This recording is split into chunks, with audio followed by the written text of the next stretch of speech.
Discussion further now. We are joined via Skype by Busisiwe Nkosi from the foundation. Busisiwe, good afternoon to you. Thank you so much for joining us here on SA Today. And the foundation really condemning what you term racist sentiments by BLF. Good afternoon. Thank you for having us. And yes, the foundation condemns the incident that has taken place with the leader or the spokesperson of BLF showing or giving us his sentiments. We then go into a humanities factor. What sort of a human being celebrates the death of another, never mind the death of a child? And we call on the South African Human Rights Commission to also give harsh sentences or harsh penalties to perpetrators of racism.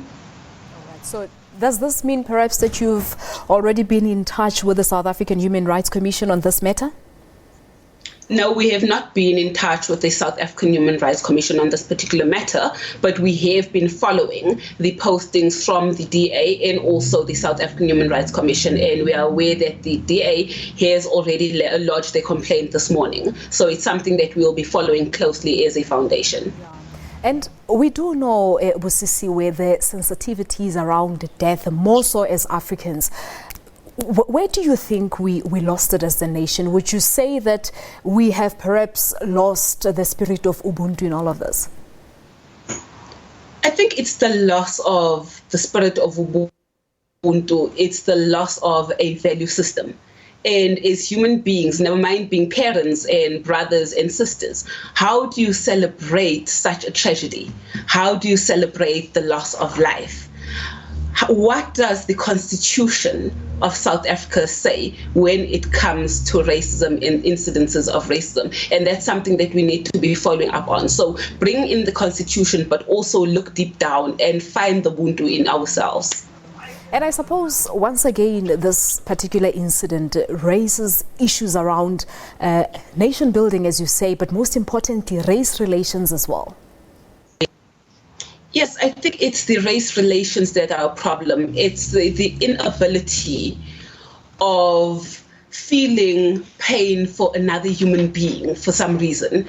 And ours is to change those mindsets, but also the outpouring support from your normal citizens in South Africa has been overwhelming. And also people who are lambasting the BLF leader for these comments has just been huge. And in that way, we know that it's not all South Africans who would celebrate a tragedy of this sort. Indeed, we've seen a number of people on social media were very quick to express their outrage at this particular post. But lastly, how do we prevent organizations or perhaps individuals like Mr. Maasdorp from, inflaming racial hatreds going forward? How do we prevent such? I think it's bringing in the harsher sentences and people knowing that there are penalties if they display sorts of racism and hatred towards other race groups, and also bringing to life what equality is and making people understand what equality courts are there for and what other mechanisms they can use to stop these perpetrators from continuing with this sort of a thing. So we need to look at the public outrage. Once public outrage was there, you saw that there's a lot of people who don't support this particular case, but also we need to educate other human beings on the topics of non-racialism, but equality and bringing our country together.